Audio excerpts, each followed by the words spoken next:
Hello আমার প্রিয় সমস্ত দাদাভাই দিদিভাই, সবাই কেমন আছো? আমি এখন মোটামুটি ভালো আছি। আর ভালো খারাপ নিয়েই জীবন। তো এখন একটু বরের সাথে বেরিয়েছিলাম। তো কি ভাবছো যে ঘুরতে বেরিয়েছি? না না, একদমই না। আজকে ঘুরতে বার হইনি। আজকে একটু গিয়েছিলাম ডক্টরের কাছে। তো শরীরে আমার একটু একটু না অনেকটাই প্রবলেম আছে। আর আসলে ভালো খারাপ সবটাই তোমাদের কাছে শেয়ার করি। তো ভাবলাম এটাও শেয়ার করা যাক। আর সত্যি বলতে জীবনে যদি এই মানুষটাকে পাশে না পেতাম, হয়তো বেঁচে থাকার ইচ্ছাটাই মরে যেত।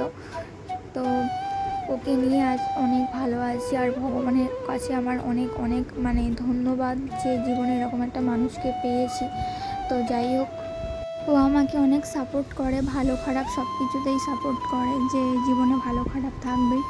আর এদিকে দেখো, রাস্তায় প্রচণ্ড জ্যাম ছিল, যেহেতু আজকে বুড়ো রান্নার বাজার। আর তারপরে পুজোর অকেশান, মানুষ কেনাকাটা করতে বেরিয়েছিল। তারপরে সব মাছ সবজি টবজি যেসব কেনার জন্য বেরিয়েছিল, ওই জন্য রাস্তায় প্রচণ্ড জ্যাম ছিল।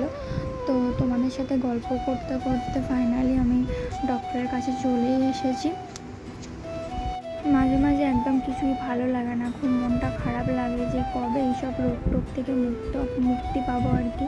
আর এদিকে ওরও ভালো রকমই জ্বর, তবুও আমাকে নিয়ে ডক্টর দেখাতে এসেছে। আমি বলেছিলাম বাপের সাথে চলে আসবো, বললো থাক আমিই নিয়ে যাচ্ছি। আর ও আজকে কাজেও যেতে পারেনি, ওর জ্বর বলে প্রচণ্ড জ্বর, তোমাদের আগে একটা ব্লগে দেখিয়েছি।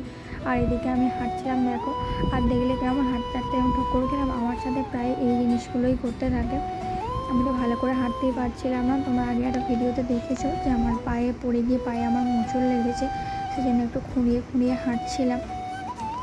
তো ওপরেই ডক্টরটা ফার্স্ট ফ্লোরেই বসেন। আর এখানে ও সামনে এগিয়ে যাচ্ছিলো, বললো আমি গিয়ে দেখি কতজনের পর কী আছে, লাইন টাইন আছে। আর এখানে এই দিদিটা ফার্স্টে একটু ওয়েট আর প্রেশারটা চেক করে নেয়, তারপরে ওইদিকে ডক্টর দেখায়। আর এখানে আমার ওয়েটটাও অনেকটা কমে গেছে, আর পালসটাও অনেকটা স্লো চলছিল। আসলে সব কিছুতেই আমি বড্ড বেশি চিন্তা করি। চিন্তা কেন জানি না আমার পেছন ছাড়ে না একদম। আমি যতভাবে ভালোভাবে থাকবো, তোমরা হয়তো ভিডিওতে আমার এই হাসি মুখে বারবার দেখতে পাও, কিন্তু সত্যি আমি খুব টেনশান করি, আমি অল্পতেই বড্ড ভেঙে পড়ি, ঠিক আছে। আর আমি আমার প্রিয়জনদের কিছু হলে সেটা আমি একদমই সহ্য করতে পারি না। ভগবানের কাছে সবসময় এটা প্রার্থনা করি যে আমার কোনো কাছের মানুষের কিছু হওয়ার আগেই আমি যেন মরে যাই। কারণ আমার চোখের সামনে আমার কোনো কাছের মানুষের, সে আমার বাবা মা হোক বা আমার হাজব্যান্ড হোক, কারোর কিছু হলে আমি না একদম সহ্য করতে পারি না, আমি খুব ভেঙে পড়ি, খুব কষ্ট হয় আমার। ওদিকে বাবারও শরীরটা ভালো নেই। আর এখানে ডক্টর দেখানোর জন্য বসেছিলাম, এরপরে হয়তো আমার দিয়ে নাম ডাকবে। যাই হোক, এখানে ডক্টর দেখানো হয়ে গেছে, ওখানে আর ভিডিওটা অন করিনি। তারপরে ডক্টর দেখানো হয়ে যেত, ওখান থেকে ওষুধ নিচ্ছিলো, ওষুধ দোকানে মোটামুটি ভিড় ছিল, ওই জন্য আমি বাইরে ওয়েট করছিলাম। আর এখানে 20% ডিসকাউন্টে ওষুধ দিচ্ছিলো বলে ও বলে এখান থেকে তাহলে নিয়ে নেওয়া যাক। আমি বললাম ঠিক আছে, এখান থেকে ওষুধটা নিয়ে নাও। আর ওষুধ নিয়ে নেওয়া হয়ে গেছে। ও বললো তুমি প্রেসক্রিপশনটা ব্যাগে ঢুকিয়ে নাও। আর তারপরে ওষুধ খেয়ে বেঁচে থাকাটা জীবনের একটা পার্ট হয়ে গেছে। তো যাই হোক, চলো এবার বাড়ি যাওয়া যাক। তো